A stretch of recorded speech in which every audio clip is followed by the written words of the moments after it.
So, as a kid,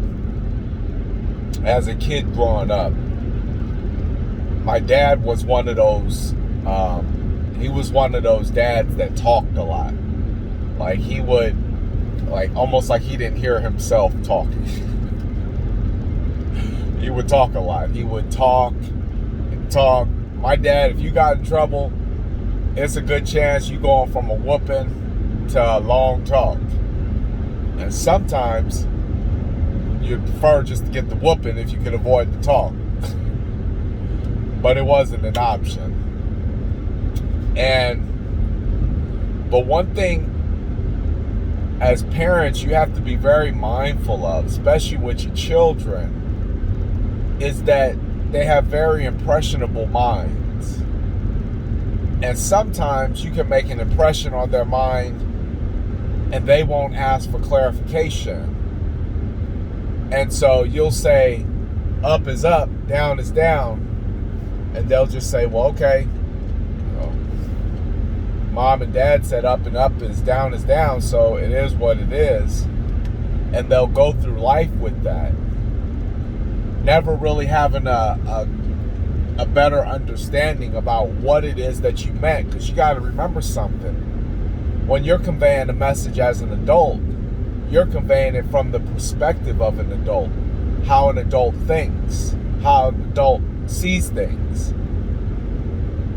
with an adult's insight and wisdom and knowledge, and relaying that to a child without any further instructions. So my dad, a couple things he had always really kind of hammered down, for one reason or another, they were just like, they were his pillars. And one was about drugs. And so the crazy thing is, besides weed, I never had a thing for drugs. I just never had a thing for drugs. I had a thing for money because I grew up seeing him deal with people,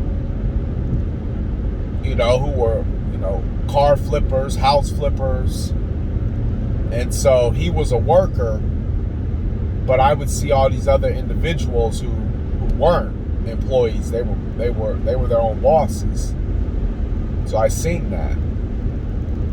But it was always drugs, so it was always like, something about stay away from drugs, don't mess with them, and I just never did. And I never thought there was anything wrong with weed, and I still don't. But the second thing he always hammered home was, don't be a follower, be a leader.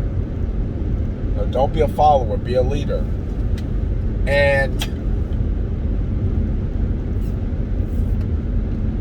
don't be a follower, be a leader, on the surface is a very good statement to make, a very good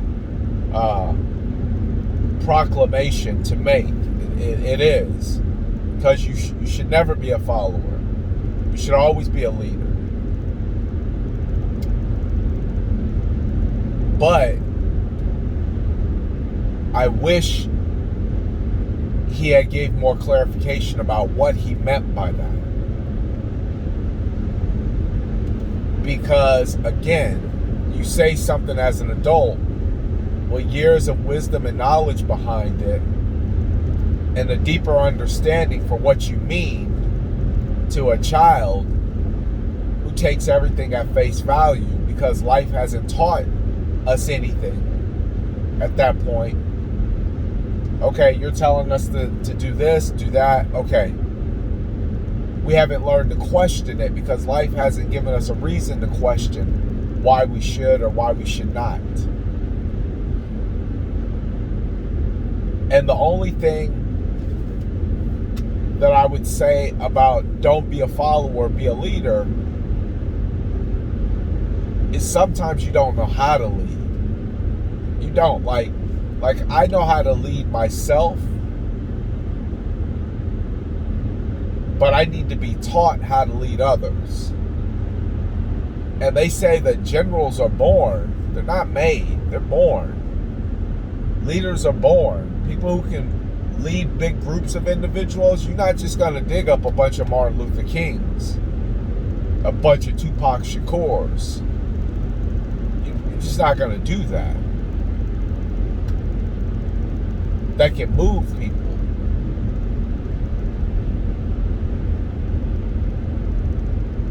And so, yeah, don't be a follower. But if I had to tell my children that same thing, which is it's not a conversation I've had to have with them. Maybe my dad felt like he needed to have that with me because maybe he's seen me exhibiting some traits. But if I had to,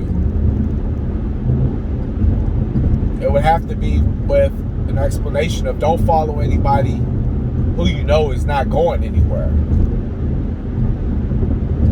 But nothing's wrong with following somebody who's got a plan.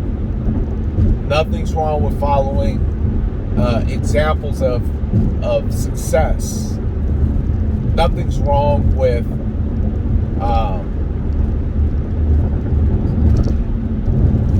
following a good example.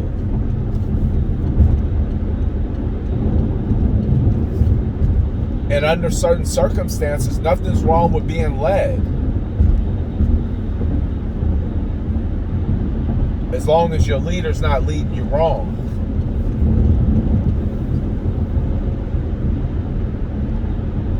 Because a lot of great leaders have taken men to heights of success that otherwise they may never have seen.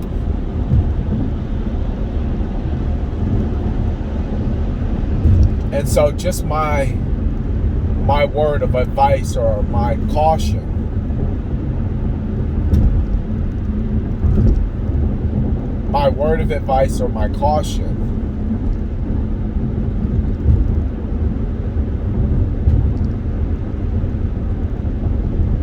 be very aware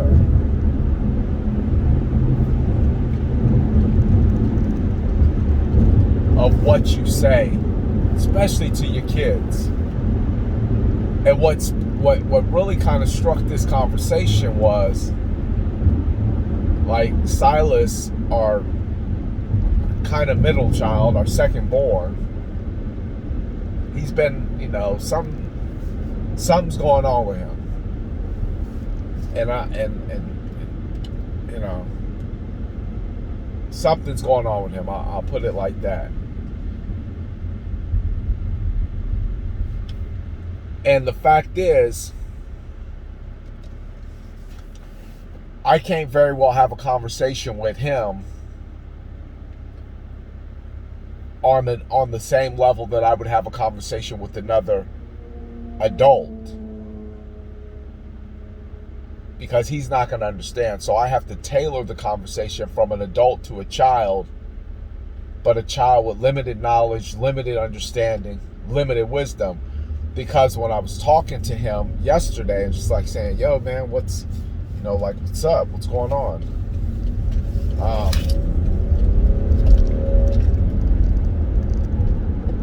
He really gave me a blank look.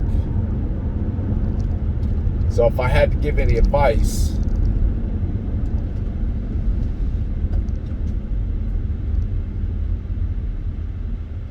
it would be to tailor your conversation and make sure that they can grow with the conversation versus trying to give them the adult version.